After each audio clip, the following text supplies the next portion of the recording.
Olá, professores, a paz do Senhor Jesus. Estamos aqui para mais um subsídio de aula. Hoje falaremos na lição número 7, que tem como tema Aprendendo com Moisés. O texto-chave se encontra em Êxodo, capítulo número 3, verso 13. E aqui nós temos dois objetivos claros. Compreender o chamado de Deus na vida de Moisés, aprender que mesmo com medos, precisamos confiar naquele que nos chamou. A síntese diz assim: Moisés foi um grande líder que viveu extraordinário de Deus, através de sua obediência. Libertou o povo e foi um homem cheio de personalidade e de intimidade com Deus. A leitura bíblica se encontra em Êxodo 18, do 6 a 27. Bom, a história de Moisés, meus irmãos, é uma história muito conhecida. Moisés liderou o seu povo ali da escravidão do Egito, levou o povo até o deserto e ali prometendo ali a terra que emana leite e mel.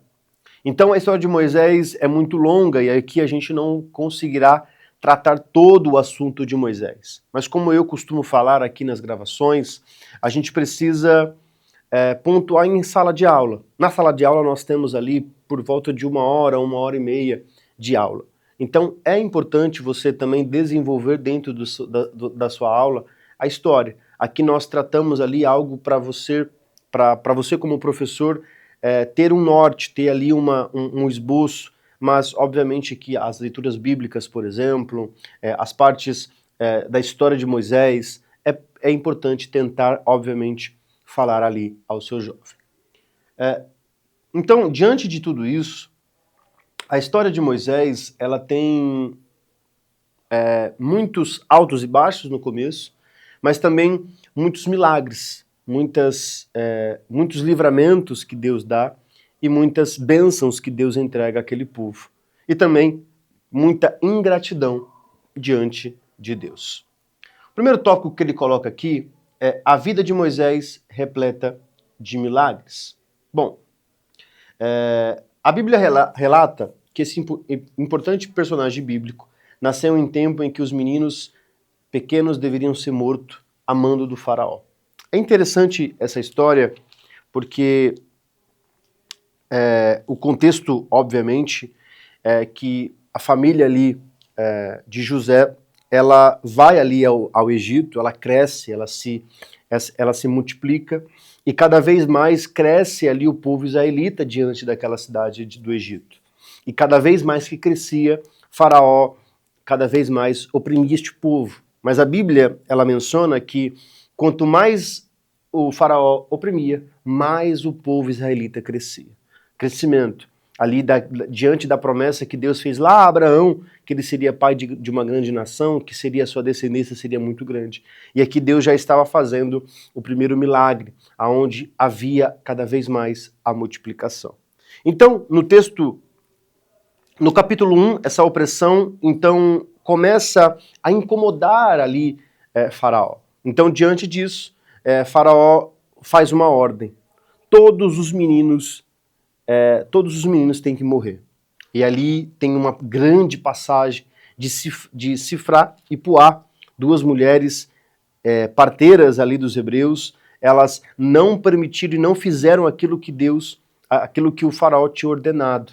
A Bíblia vai dizer que elas temeram a Deus e não fizeram o que ordenara. Aqui uma pequena observação nesse texto, que às vezes, meus irmãos, as ordenanças diante da sociedade, elas não são obrigatórias para nós cristãos fazermos. Nós temos a lei de Deus e a lei dos homens. Nós temos sim que seguir a lei dos homens, sim, mas desde que ela não aflige a lei de Deus. Aqui, aparentemente, era uma lei, era uma ordenança. Olha, mate os meninos. Mas, obviamente, nós analisamos basicamente. Não é bom matar pessoas, não somos nós que matamos pessoas, nós damos a vida ela é Jesus. Nós falamos de Jesus, nós falamos de esperança. Então, para aquele momento, as mulheres temeram a Deus e perceberam que não era para fazer. Então, elas não fizeram. Então, aqui uma pequena observação até para contextualizar dentro da vida do seu jovem, né? Às vezes, diante de uma sociedade, diante de uma faculdade, o jovem, ele atraído ali ou pelo professor, ou por alguém com mais idade, com mais experiência, oferece algo para aquele menino, oferece alguma coisa para ele, não, faz isso, faz aquilo, você tem que ser descolado. Não, não. A ordem às vezes não é para que a gente possa fazer. A ordem é falar não, não, eu não quero, não, eu não vou, não, eu não posso, porque a palavra de Deus, a quem eu sirvo, não me permite eu fazer. Ah, mas você... Não, eu não quero, eu não posso. Então, diante do seu jovem, é importante salientar e colocar isso em prática. Então, Deus abençoa essas mulheres um pouquinho mais na frente, dá família a essas mulheres. Então, Faraó percebe que não conseguiu dar jeito. Então, aí ele coloca um outro mandamento. Então, ele diz, olha, coloca estes meninos no rio, lança no rio e pronto. No capítulo 2, nasce Moisés. E neste contexto, Moisés nasce, nessa condição Moisés nasce. Mas Deus tinha um chamado na vida de Moisés. Deus sabia que ali seria um grande homem de Deus. Então, ele nasce, a mãe dele começa a ter essas condições ali de Faraó, então ela joga este menino no rio. E esse menino cada vez mais vai chegando ali e chega ali até a filha de Faraó.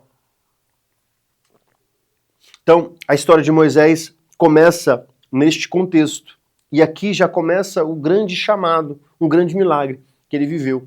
Milagre esse de esconder, Deus escondendo, Deus colocando, Deus fazendo que ele possa chegar ali aonde Deus queria que ele chegasse.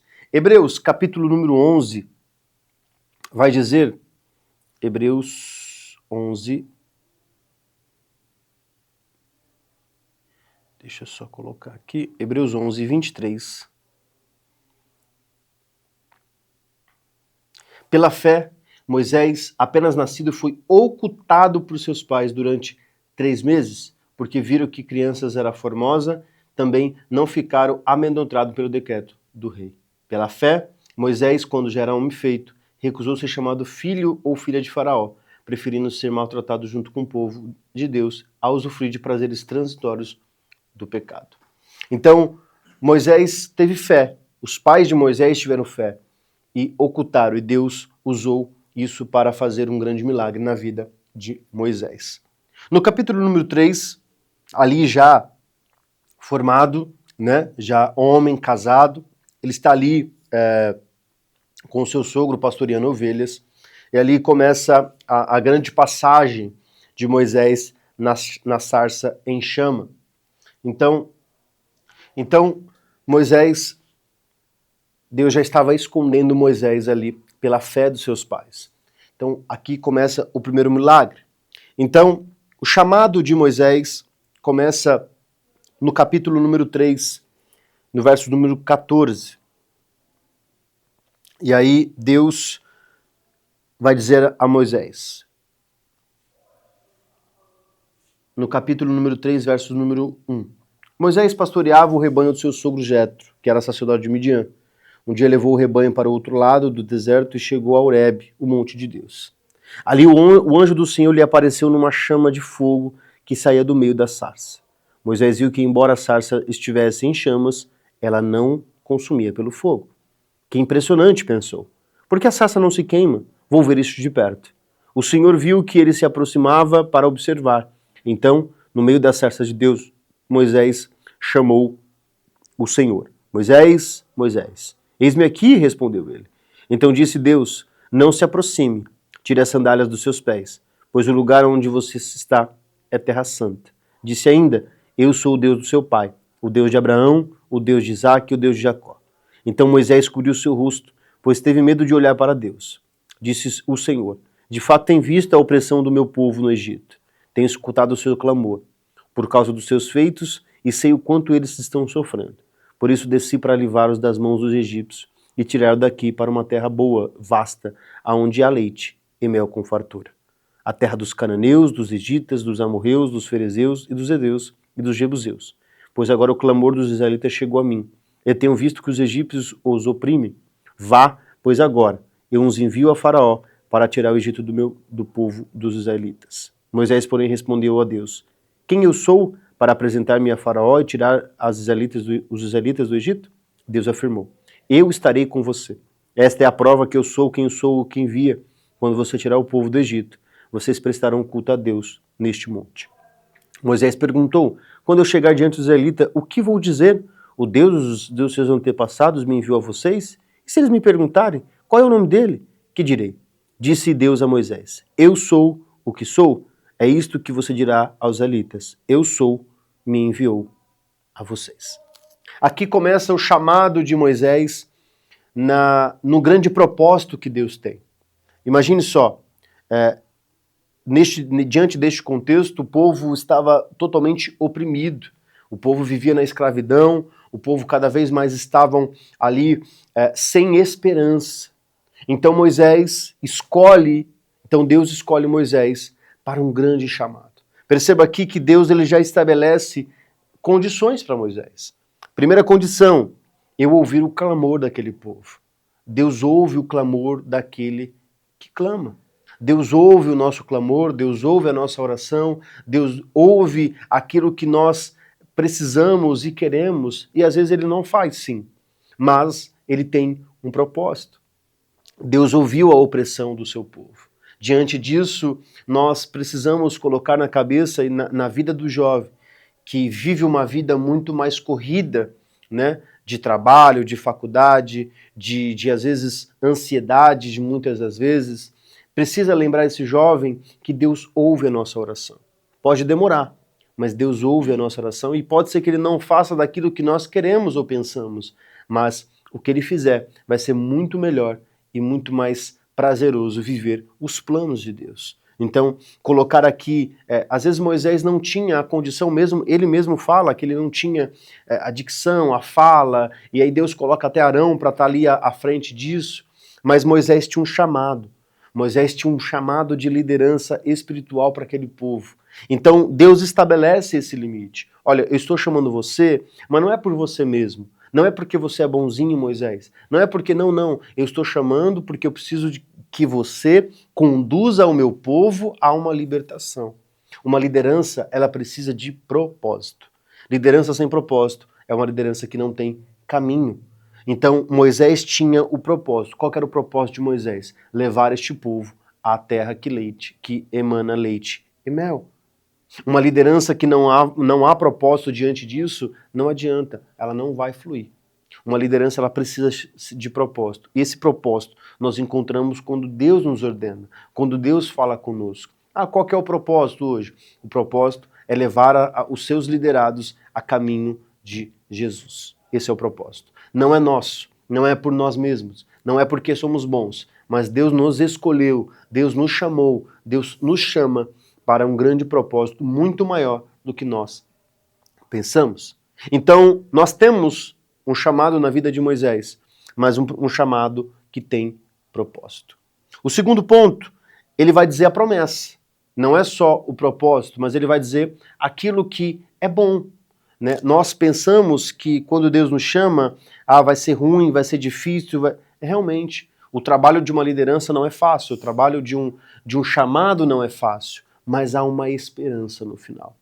Não há uma recompensa terrena e nem é para ter, mas há uma recompensa celestial, que é muito maior. Obviamente que você como líder não deve pensar apenas só no fato da promessa, da esperança, mas é trabalhar a ideia de que toda a liderança com propósito há uma promessa.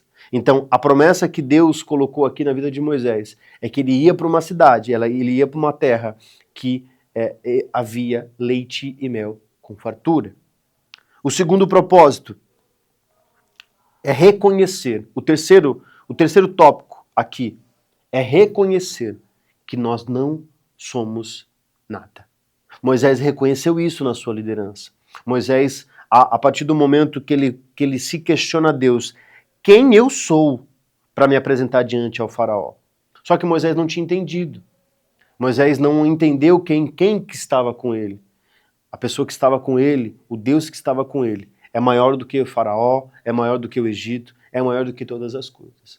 Mas é fundamental, meus irmãos, você como líder diante de uma mocidade, diante de qualquer povo que você esteja liderando, É entender que nós não somos nada se nós não tivermos Deus em nós. Importante destacar na vida de Moisés uma liderança que tem propósito, uma liderança que tem promessa, mas é uma liderança de que saber, de entender que nós não somos nada. E aí Deus ele nos dá uma esperança, uma liderança que tem esses requisitos de propósito, de promessa. Deus fala assim: eu estarei com você. Essa é a prova que o eu sou quem te envia quando você tirar o povo do Egito. Vocês prestarão culto a mim. A liderança com propósito é uma liderança que reconhece a dependência de Deus e reconhece aquilo que Deus tem. Então, quando nós entendemos, e aí eu não quero me estender muito para que não fique um vídeo tão longo, mas entenda que esses propósitos, essas características, essas condições têm aquele que tem o chamado. Às vezes nós pensamos, nossa, mas Deus me chamou e não me deu nenhuma diretriz. Não, Ele vai te dar diretriz. A diretriz está na palavra dele, a diretriz está na comunhão que você tem com ele. Nós fomos feitos, meus irmãos, para adorar a Deus. E cada vez mais, quando adoramos a Deus, Deus ele busca pessoas que adorem em espírito e em verdade. Cada um tem um chamado, o chamado de adorar a Deus. Mas obviamente que Deus disponibilizou algo muito maior. Pastorado, liderança, professores, mestres, doutores. Jesus coloca essas condições para fazer um trabalho também diante da igreja. E se você, né, como eu fui chamado, mas se você tem um chamado de liderança, saiba que uma liderança ela precisa de propósito, ela tem uma promessa e, primeiro, a liderança está nas mãos de Deus. Quando eu assumi a minha liderança de mocidade, a minha oração a Deus foi que o Senhor me deu este povo, mas este povo é do Senhor. Apenas igualzinho Moisés diz ao povo, lá mais na frente, lá em Êxodo 33, onde Deus se revolta com aquele povo rebelde. Mas Moisés, como um bom líder, um líder totalmente espiritual, diz a Deus, Deus, mas este povo é do Senhor. E se o Senhor não for conosco, nós não iremos. Aprenda isso. Deus, para uma liderança espiritual, meus irmãos, Deus tem que estar na frente daquilo. Se Deus não tiver, se tornará uma liderança comum, uma liderança natural, e assim não terá o objetivo final, que é o céu. Então, vamos ler a conclusão para que a gente possa entender um pouquinho mais. Como eu falei, meus irmãos, não quero ser extenso, porque a história de Moisés é muito longa, mas dentro da sua sala de aula, coloque os pontos de Moisés, conte ali diante de toda a trajetória de Moisés, mas lembre-se de uma liderança com propósito. Conclusão. Moisés foi um exemplo de grande liderança embasada na confiança em Deus, por se disponibilizar por ser usado pelo Senhor e conduzir o povo hebreu até a terra prometida. Ele assumiu um compromisso divino e se tornou um líder bem-sucedido, quando deixou de lado suas inseguranças e limitações. Passou a viver o que o Senhor havia prometido. A experiência do chamado de vida com o propósito de Deus apresentou-se a Moisés e tornou-se diferente. Ele precisou sair do palácio, onde vivia confortavelmente, para ir ao desconhecido, tornando-se um anônimo. Em Midian, saiu deste anonimato para se tornar alguém que foi ao encontro das autoridades de Israel e ao palácio de Faraó no Egito, para entregar uma mensagem de Deus.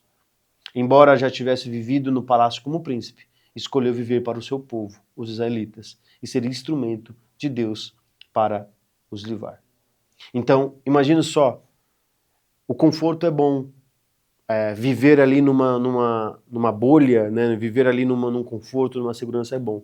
Mas Moisés preferiu viver a vida dele com Deus. E quando nós escolhemos isso, não será fácil, meus irmãos. Aprenda que uma liderança, ela não é fácil. Mas lembre-se que quando nós estamos com Ele, quando nós estamos vivendo para Ele, quando nós estamos tendo um propósito com Ele, as coisas vão acontecer. E assim, eu encerro mais uma aula. Que Deus os abençoe em nome de Jesus.